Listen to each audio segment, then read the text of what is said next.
Welcome to Geetamrit. Bhagavad Gita में जीवन के मूल प्रश्नों का उत्तर मिलता है। मैं कौन हूं? आत्मा क्या है? आत्मा का स्वरूप कैसा है? गीतामृत में इन्हीं विषयों का वर्णन सरल शब्दों में। Gita is eternal science and researching Gita we get amrit. अहम ब्रह्मास्मि, मैं आत्मा हूं। पिछले सेशन में चर्चा की थी अध्याय 11 का अंत का श्लोक 55। आज के चर्चा का विषय है अध्याय 11 का सारांश। अध्याय 11 विश्वरूप दर्शन योग, vision of the cosmic form. अध्याय 11 का सारांश। अध्याय 10 में दिव्य विभूतियों का वर्णन है। अध्याय 10 के अंत में भगवान श्री कृष्ण विश्व रूप का उल्लेख करते हैं। अध्याय 11 के प्रारंभ में अर्जुन उसी विश्व रूप को देखने की प्रार्थना करता है। भगवान श्री कृष्ण अर्जुन की प्रार्थना को स्वीकार कर उसे विश्व रूप देखने की आज्ञा देते हैं।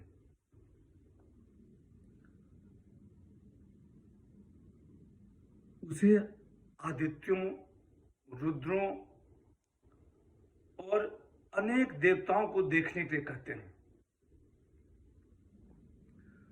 विश्व रूप देखने के लिए अर्जुन को दिव्य दृष्टि प्रदान करते हैं। संजय विश्व रूप का वर्णन कर रहे हैं। अनेक मुखों और नेत्रों वाले, अनेक शस्त्रों से युक्त, दिव्य वस्त्रों और पुष्पमालाओं को धारण किए हुए भगवान श्री कृष्ण ने ऐसा अनंत रूप अर्जुन को दिखाया। आकाश में एक साथ हजारों सूर्य उदित हो जाए तो भी उस महात्मा के प्रकाश के समान शायद ही हो। भगवान के विश्व रूप को देखकर अर्जुन आश्चर्यचकित हो जाता है, उसका शरीर रोमांचित हो जाता है। अर्जुन हाथ जोड़कर भगवान श्री कृष्ण से बोला, हे देव, मैं आपके शरीर में संपूर्ण देवताओं को, ब्रह्मा जी को, शंकर जी को और अन्य ऋषियों को देख रहा हूं। आपको मैं अनेक हाथों, पैरों, मुखों, नेत्रों तथा अनंत रूप वाला देख रहा हूं। मैं आपका न आदि, न मध्य और न अंत ही देख पा रहा हूं।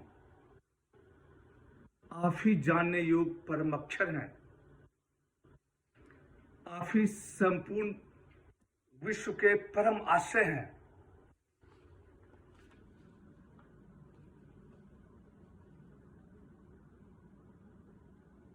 आपको मैं अनंत सामर्थ्य से युक्त, अनंत भुजाओं से युक्त, प्रज्वलित उग्र रूप मुखों वाला और अपने तेज से इस सारे विश्व को तपायमान करते हुए देख रहा हूं। आपके इस आश्चर्यजनक और उग्र रूप को देखकर तीनों लोग विचलित हो रहे हैं। आपके इस महान रूप को देखकर सभी प्राणी व्यथित हो रहे हैं और मैं भी व्यथित हो रहा हूं। राजा धृतराष्ट्र के पुत्रों एवं भीष्म पितामह आचार्य द्रोण और कर्ण आप में प्रवेश कर रहे हैं। आपका उग्र प्रकाश संपूर्ण जगत को तेज के द्वारा तपा रहा है।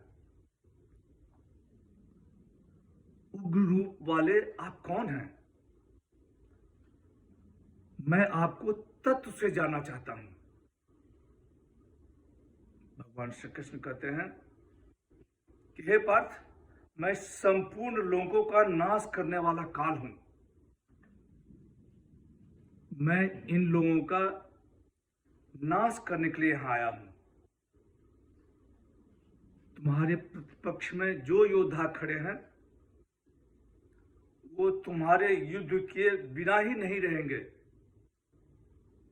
इसलिए तुम युद्ध के लिए खड़े हो जाओ और यश प्राप्त करो। ये सभी योद्धा मेरे द्वारा पहले ही मारे जा चुके हैं। अर्जुन हाथ जोड़कर प्रणाम करके कहता है, हे महात्मन, आप अक्षर स्वरूप हैं। आप सत भी हैं, असत भी हैं, और सत्य और असत से जो पड़े हैं वह भी आप ही हैं। आप ही आदिदेव हैं, आप ही पुराण पुरुष हैं। आप में ही सारा संसार व्याप्त है। अर्जुन को एहसास हो गया है कि श्री कृष्ण केवल उसके मित्र ही नहीं बल्कि परम पुरुष है। वह भगवान से क्षमा याचना करता है। वह कहता है कि यदि मित्रता के दौरान भूलवश उससे कोई अपराध हो गया हो तो उसे क्षमा कर दे। आगे अर्जुन भगवान श्री कृष्ण से सौम्य रूप दिखाने की प्रार्थना करता है। भगवान श्री कृष्ण अर्जुन की प्रार्थना को स्वीकार कर उसे सौम्य रूप दिखाते हैं। भगवान श्री कृष्ण कहते हैं कि हे अर्जुन, मैंने तुम पर प्रसन्न होकर योग शक्ति से यह विश्वरूप तुम्हें दिखाया है, जिसे तुम्हारे पूर्व किसी ने नहीं देखा है। इस रूप के विश्वरूप वाला मैं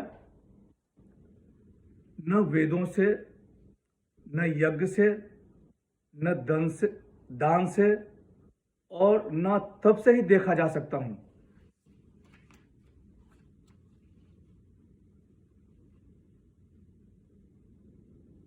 भगवान श्री कृष्ण अर्जुन से कहते कि हे अर्जुन, निर्भय और प्रसन्न होकर तुम मेरा सौम्य रूप देखो। संजय कहते हैं कि वासुदेव अपना सौम्य रूप होकर भयभीत अर्जुन को आश्वासन देते हैं। भगवान श्री कृष्ण कहते हैं कि हे पार्थ, मैं जिस रूप में तुम्हारे सामने खड़ा हूं वह केवल अनन्य भक्ति से देखा जा सकता है। वे अपनी प्राप्ति का उपाय बताते हैं। अनन्य भक्ति से मैं जानने, देखने और प्रवेश करने के लिए सुलभ हूं। ईश्वर प्राप्ति का उपाय बताकर अंत श्लोक में भगवान श्री कृष्ण ईश्वर प्राप्ति के 5 साधन बता रहे हैं। मत कर्म कृन मत परमः मद भक्त संग वर्जित निर्वैरः सर्वभूतेषु यह स मामेति पांडव। हे पांडव, जो मेरे लिए कर्म करने वाला है, मेरा ही परायण है और मेरा ही भक्त है तथा आसक्ति रहित और वैर रहित है, वह मुझे प्राप्त होता है। इसी के साथ अध्याय 11 का सारांश समाप्त होता है। अगले सेशन में नया अध्याय 12 भक्त योग, इस पर चर्चा होगी। आज की चर्चा यहीं समाप्त करते हैं। अगले सेशन में चर्चा को और आगे बढ़ाएंगे। यदा यदा हि धर्मस्य ग्लानिर्भवति भारत अभ्युत्थानम् अधर्मस्य तदात्मानं सृजाम्यहम्। हरे कृष्ण।